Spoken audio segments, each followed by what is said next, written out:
యేసయ్య యెరూషలేములోకి వచ్చేటప్పుడు ఎందుకు గుర్రం మీద రాకుండా గాడిద మీద వచ్చారని ఎప్పుడైనా ఆలోచించారా?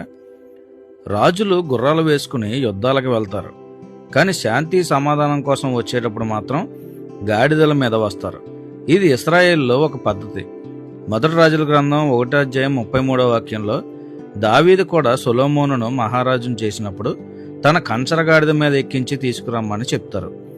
ఇంకా జకర్యా గ్రంథం 9:9 చెప్పబడినట్టు, నీ రాజు నీతిపరుడును రక్షణ గలవాడును దీనుడునై గాడిదను గాడిద పిల్లను ఎక్కి నీ యొద్దకు వచ్చుచున్నాడు అనే ప్రవచన నెరవేర్పు కోసం ప్రభు అలా చేశారు.